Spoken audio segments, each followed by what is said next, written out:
امریکہ اور سعودی عرب کے درمیان ایک اہم سول نیوکلیئر تعاون معاہدہ طے پا گیا ہے، جسے خطے کی سیاست، توانائی اور سیکیورٹی کے حوالے سے ایک بڑی پیش رفت یعنی ایک بڑا ڈیولپمنٹ مانا جا رہا ہے۔ اس معاہدے کے تحت امریکہ سعودی عرب کے پرامن جوہری توانائی پروگرام کی ترقی میں تعاون کرے گا، جبکہ امریکی کمپنیوں کو سعودی نیوکلیئر سیکٹر میں سرمایہ کاری اور منصوبوں میں حصہ لینے کا موقع ملے گا۔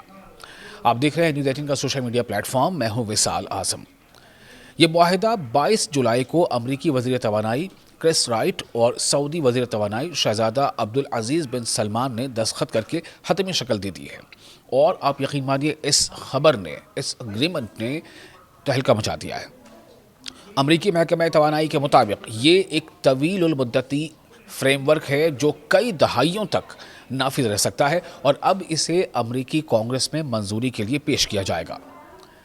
اس اگریمنٹ کا مقصد سعودی عرب کے شہری یا سول نیوکلیئر پروگرام کی تعمیر و ترقی میں تعاون کرنا ہے۔ امریکی حکام کا کہنا ہے کہ اس سے امریکی کمپنیوں کو اربوں ڈالر کے منصوبوں میں حصہ لینے کا موقع ملے گا، جبکہ جوہری تحفظ، جوہری مطلب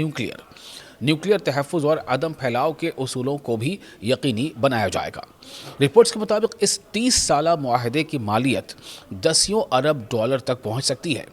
اس کے تحت مستقبل میں ایک مشترکہ امریکی سعودی جائزے کے بعد سعودی عرب میں یورینیم افزودگی یعنی یورینیم انریچمنٹ کی سہولت بھی قائم کی جا سکتی ہے۔ یہی شق اس معاہدے کا سب سے زیادہ زیر بحث پہلو بن گیا ہے، یا یوں کہہ لیں کہ بن گئی ہے، اس لیے کہ یو ایس ایران کانفلکٹ سے تعلق کیا ہے اس کا، اب یہ کیسے جڑتا ہے۔ دراصل یہ معاہدہ ایسے وقت میں سامنے آیا ہے جب امریکہ اور ایران کے درمیان کشیدگی اور تنازع کا مرکز بھی ایران کا جوہری پروگرام یعنی نیوکلیئر پروگرام بنا ہوا ہے۔ امریکہ طویل عرصے سے ایران پر الزام لگاتا رہا ہے کہ اس کی یورینیم افزودگی یعنی یورینیم انریچمنٹ کی سرگرمیاں جوہری ہتھیار بنانے کی صلاحیت پیدا کر سکتی ہیں، یعنی نیوکلیئر ہتھیار بنانے کی صلاحیت پیدا کر سکتی ہیں، جبکہ ایران ان الزامات کی تردید کرتا ہے۔ اسی وجہ سے کچھ ناقدین، کچھ جو کرٹکس ہیں، وہ سوال اٹھا رہے ہیں کہ ایک طرف واشنگٹن ایران کی یورینیم افزودگی کی مخالفت کرتا ہے، اور دوسری طرف سعودی عرب کو مستقبل میں اسی قسم کی صلاحیت حاصل کرنے کا راستہ دے رہا ہے۔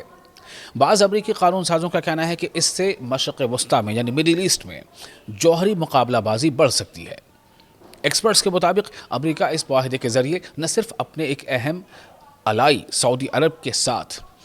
رشتوں کو مضبوط کرنا چاہتا ہے، بلکہ اس پورے ریجن میں، پورے چھیتر میں چین اور روس کے بڑھتے ہوئے اثر و رسوخ کا مقابلہ بھی کرنا چاہتا ہے۔ اگر امریکہ سعودی عرب کے ساتھ یہ اگریمنٹ، یہ کوآرڈینیشن نہ کرتا تو ریاض ممکنہ طور پر بیجنگ یا ماسکو کا رخ کر سکتا تھا۔ اس وقت امریکی حکومت اصرار کر رہی ہے کہ سعودی عرب کے ساتھ ہونے والا یہ معاہدہ مکمل طور پر پرامن جوہری توانائی کے لیے ہے، اور اس میں سخت حفاظتی اقدامات شامل ہیں۔ سوال یہ ہے کہ ایران بھی تو یہی کہتا رہا ہے کہ ہمارا جو پروگرام ہے وہ پرامن جوہری توانائی کے لیے ہے، لیکن یہ امریکہ کا کیا ڈبل اسٹینڈرڈ ہے؟ تاہم چونکہ یہ اگریمنٹ ایسے وقت میں سامنے آیا ہے جب امریکہ اور ایران کے درمیان جوہری پروگرام ایک بڑا تنازع بنا ہوا ہے، اس لیے آنے والے دنوں میں یہ ڈیل خطے کی سیکیورٹی اور طاقت کے توازن پر گہرے اثرات مرتب کر سکتی ہے۔ امریکہ اور سعودی عرب کا یہ نیوکلیئر معاہدہ توانائی کے شعبے میں ایک بڑی پیش رفت تو ہے، لیکن اس کے علاقائی، سیاسی اور سیکیورٹی اثرات پر بحث ابھی جاری رہے گی۔